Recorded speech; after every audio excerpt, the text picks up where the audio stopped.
Este país está atorado básicamente en la mediocridad y lo ha estado ya bastante ratos. Y creo que tiene que ver porque sus políticos son muy malos. Esencialmente la definición más que pondría yo de por qué estamos atorados y que creo que es la base de al menos de mi módulo en este curso, es que no hemos construido las instituciones necesarias que detonen el desarrollo, que ayuden a la actividad empresarial, que ayuden a la innovación, que ayuden en general a sacar a la gente de la pobreza, que les den servicios de calidad. Todas estas cosas muy importantes. Y entonces, por ejemplo, don Douglas North decía en su libro de Economic History, que necesitamos instituciones serias, porque estas son las reglas que le dan sentido a las cosas y a cómo vamos viendo. Algunas de estas son leyes, algunas son normas sociales, pero el chiste es que con estas instituciones vamos moldeando el comportamiento de los actores económicos para buscar mejores equilibrios. Y entonces es muy importante para poder maximizar la riqueza de las naciones y la riqueza de las personas. ¿Y por qué son muy importantes las decisiones? Porque esencialmente nos dan dos cosas relevantes. Por un lado, limitan el poder y las cosas que pueden hacer los gobernantes. Una de las mayores afectaciones a la actividad empresarial es la incertidumbre en los mercados. Y eso mucho se da porque los gobiernos te cambian las reglas del juego. Tú vas a invertir en un lugar, conseguiste los permisos, tienes tu fábrica, estás haciendo todo este rollo y llega el nuevo gobierno, porque cambio, hubo elecciones, y entonces te dicen, no, pues ya no puedo hacer esto porque requiere este nuevo permiso, requiere estas nuevas cosas, o porque simplemente ya no me late, hice una consulta popular, no precisamente muy seria, y entonces ya no puedes invertir. Pero tú ya pusiste una lana para invertir en la zona, ya todo, compraste el terreno, no sé qué, ¿no? Esos son un montón de costos. Y si a eso le agregamos los problemas como de inseguridad, donde el crimen organizado te cobra derecho de piso y quiere extorsionarte, o se secuestran a las personas o demás, pues no hay muchos intereses como por invertir en un lugar así. Entonces es una de las cosas. Y porque en general, pues, como les digo, reducen el riesgo, porque te dicen, ah, bueno, las reglas son así, están dadas, ya las leí, ya entendí qué pedo, y entonces podemos invertir porque esta inversión se va a pagar en 30 años o en 20 años. Pero entonces, si sabemos todo esto, que esto pasa y que podemos ver lo que han hecho otros países y pues, copiar lo que han hecho, un poco es por qué no hemos sido capaces de traer esas buenas instituciones para acá.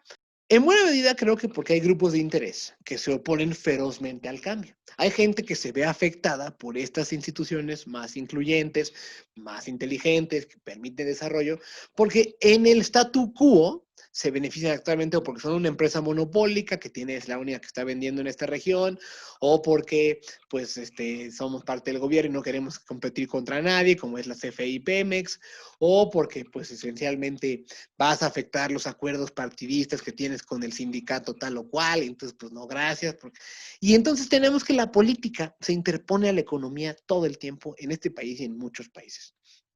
Para que podamos crecer, podamos funcionar en un entorno de libre mercado, requerimos un consenso político en pro de la competencia.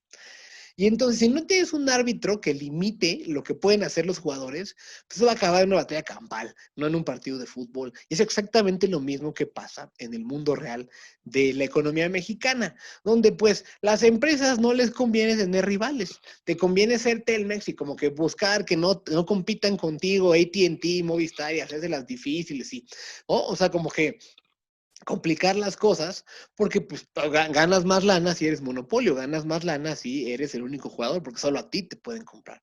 Entonces es súper importante tener árbitros y tener leyes que favorezcan la competencia, nuevas empresas, que existan nuevos startups que puedan crecer, que tengan los recursos de fondeo para que puedan, ¿no?, pasar de ser chiquitinas a ser mucho más grandes. Pero pues la corrupción complica mucho estas cosas. Entonces, cada gobierno, sea estatal o federal o demás, tiene sus propios favoritos, sus empresarios favoritos, a los cuales les dan esta construcción, o te paso este programa, o ahora voy a distribuir este programa social a través de Banco Azteca.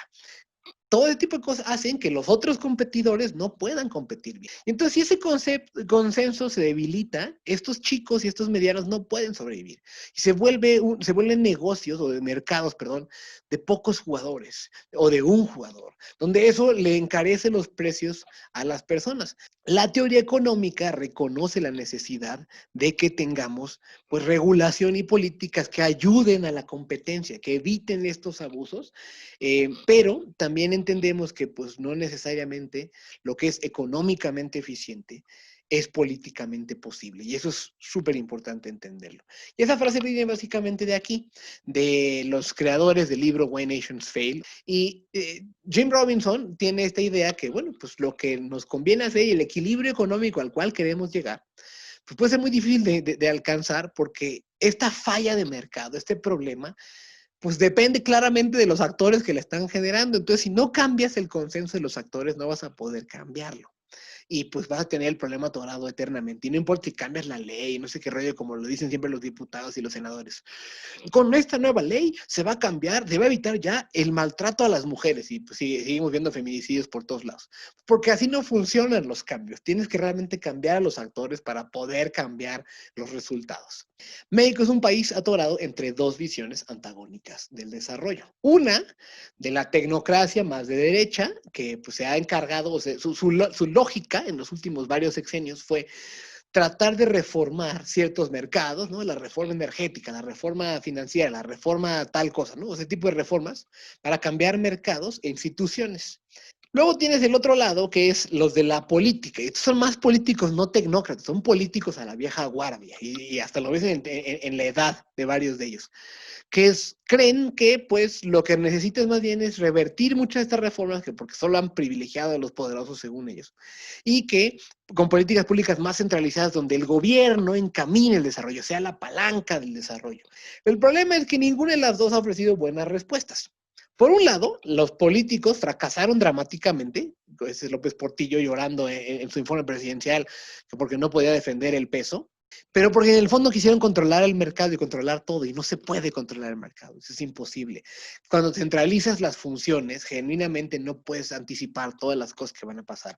Y por otro lado, los tecnócratas que estaban más en la lógica de reformar y abrir mercados, que era una idea inteligente, se les olvidó que había que también reformar la estructura del poder para que no se pudieran esta corrupción no torpedear absolutamente todo lo que intentaba reformar. Entonces, ninguna de las dos visiones que tenemos en los últimos 40, 50 años funciona, porque en el fondo no entienden los problemas bien del país.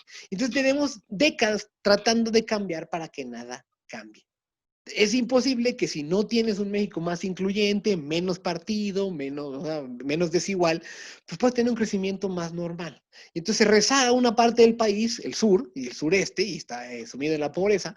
Y entonces estos contrastes, pues no son un tema de recursos, ¿no? O sea, tienes lados como Oaxaca y tienes lados como Guanajuato, pero es un tema de cómo se asignan estos recursos, no necesariamente de que no los tengas. México es un país rico en recursos, ustedes lo saben, de todo tipo de recursos, pero están muy mal utilizados y entonces eso complica mucho de nuestro desarrollo.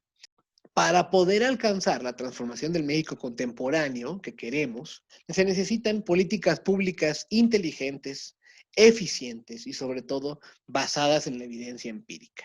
Y es importante que lo sepan, que pues, para llevar a cabo esto requerimos de todos buscando estos equilibrios para que podamos avanzar.